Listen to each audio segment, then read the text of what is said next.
Israel மீது Iran செவ்வாய்க்கிழமை இரவு 180க்கும் மேற்பட்ட ஏவுகணைகளை வீசி தாக்குதல் நடத்தியிருந்தது. இஸ்ரேலுடைய 3 முக்கிய நிலைகளை குறிவச்சு தான் இந்த தாக்குதல் நடத்தப்பட்டுச்சு. இந்த ஆண்டுல இஸ்ரேல் மீது ஈரான் நடத்தக்கூடிய 2வது தாக்குதல் இது. பதிலடி கொடுக்க இஸ்ரேல் தயாராகி வரக்கூடிய நிலையில இரு நாடுகளுடைய படை பலம் என்ன அப்படிங்கிறது குறித்து இப்போ பார்த்து விடலாம். 2 நாடுகளுக்குமே ராணுவ வீரர்கள் எவ்வளவு பேர் இருக்கிறாங்க அப்படிங்கறத பார்க்கும்போது ஈரான்ல 6 லட்சம் ராணுவ வீரர்கள் இருக்கிறாங்க. அதே இஸ்ரேல்ல பார்க்கும்பொழுது 1,70,000 பேர் தான். ஈரானோட இஸ்ரேலை கம்பேர் பண்ணும்போது மிக குறைவான ராணுவ வீரர்கள் இஸ்ரேல் நாட்டுல இருக்கிறாங்க. பீரங்கியை பொறுத்த வரைக்கும் ஈரான் நாட்டுல 1370 பீரங்கிகள் பயன்படுத்துறாங்க. இஸ்ரேல் நாட்டை பொறுத்த வரைக்கும் 1996 பீரங்கிகள் பயன்படுத்தப்படுது. ஈரானை விட இஸ்ரேல் அதிக பீரங்கிகளை பயன்படுத்துது. பீரங்கியை தாக்கி அளிக்கக்கூடிய ஆயுதங்கள் அப்படின்னு பார்க்கும் பொழுது ஈரான் கிட்ட 1400 ஆயுதங்கள் பயன்படுத்தப்படுது. அதே மாதிரி இஸ்ரேல் எடுத்துக்கிட்டோம் அப்படின்னாக்க 900 பீரங்கிகளை தாக்கி அளிக்கக்கூடிய ஆயுதங்கள் பயன்படுத்தப்படுது. நம்ம பீரங்கியை கம்பேர் பண்ணும்போது இஸ்ரேல் கிட்ட அதிகமான பீரங்கிகள் இருந்துச்சு. ஆனா அந்த பீரங்கிகளை தாக்கி அளிக்கக்கூடிய ஆயுதங்கள் அப்படின்னு பார்க்கும்போது அது ஈரான் கிட்ட தான் அதிகமாக இருக்கு.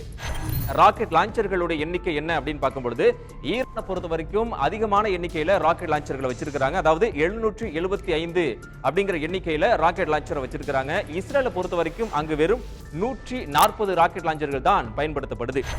அடுத்தது மிக முக்கியம் நம்ம பார்க்க போறது பாலிஸ்டிக் ஏவுகணைகள். இந்த ஏவுகணையை கொண்டுதான் கடந்த செவ்வாய்க்கிழமை இரவு ஈரான் மிகப்பெரிய ஒரு தாக்குதலை இஸ்ரேல் மீது நடத்துச்சு. அதுவும் இஸ்ரேல் மீது ஈரான் நடத்தி இருக்கக்கூடிய அந்த பாலிஸ்டிக் தாக்குதல் அப்படிங்கிறது அதிநவீன பாலிஸ்டிக் ஏவுகணையை கொண்டுதான் இந்த தாக்குதலை நடத்தி இருந்துச்சு. சரி, இந்த ஏவுகணைகள் ஈரான் கிட்ட எவ்வளவு இருக்கு அப்படின்னு பார்க்கும்போது 3000க்கும் மேற்பட்ட ஏவுகணைகள் ஈரான் கிட்ட இருக்கிறதாக சொல்லப்படுது. அதே சமயம் இஸ்ரேலை பொறுத்த வரைக்கும் 1000க்கும் மேற்பட்ட பாலிஸ்டிக் ஏவுகணைகளை பயன்படுத்துறதாகவும் சொல்லப்படுது. இந்த 2 நாடுகளுமே போர் விமானம் உள்ளிட்ட எவ்வளவு விமானங்கள் வைத்திருக்கிறாங்க அப்படிங்கறத நம்ம பார்த்துடலாம். ஈரானை பொறுத்த வரைக்கும் இந்த விமானப்படையில 612 இருக்கிறது அதனுடைய எண்ணிக்கை. இஸ்ரேலை கம்பேர் பண்ணும்போது இஸ்ரேலுடைய விமானப்படை அப்படிங்கிறது 551 இருக்கு. ஈரானை விட இஸ்ரேல் நாடு அப்படிங்கிறது குறைந்த அளவிலான விமானங்களை இயக்கக்கூடிய ஒரு சூழல் அங்க இருக்கு.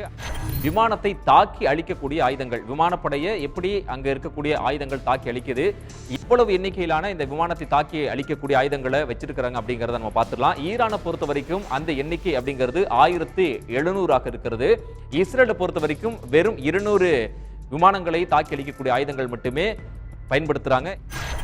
ஈரானை பொறுத்த வரைக்கும் அங்கு முக்கியமான துறைமுகங்கள் அப்படின்னு பார்க்கும் பொழுது அதனுடைய எண்ணிக்கை 3 இருக்கிறது. அதே இஸ்ரேலை பார்க்கும் பொழுது இஸ்ரேலில் இருக்கக்கூடிய முக்கியமான துறைமுகங்கள் அப்படிங்கிறது 4 இருக்கிறது. 2 நாடுகளுக்கும் எத்தனை கடற்படை கப்பல்கள் இருக்கிறது அப்படிங்கறத பார்க்கும் பொழுது ஈரானை பொறுத்த வரைக்கும் 260 கடற்படை கப்பல்கள் அங்கு பயன்படுத்தப்படுது.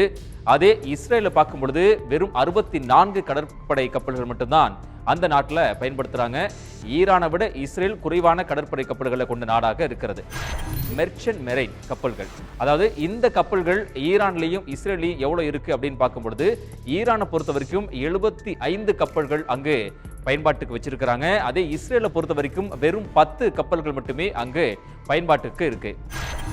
போர் ஆயுதங்களை பயன்படுத்துவதற்கான வாகனங்களுடைய எண்ணிக்கை எவ்வளவு இருக்கு அப்படின்னு பார்க்கும் பொழுது ஈரானை பொறுத்த வரைக்கும் 12,000 வாகனங்கள் அங்க பயன்பாட்டில் இருக்கு. அதே இஸ்ரேலை பொறுத்த வரைக்கும் இஸ்ரேல் நாட்டில் 7,650 வாகனங்கள் அங்க பயன்பாட்டில் இருக்கு.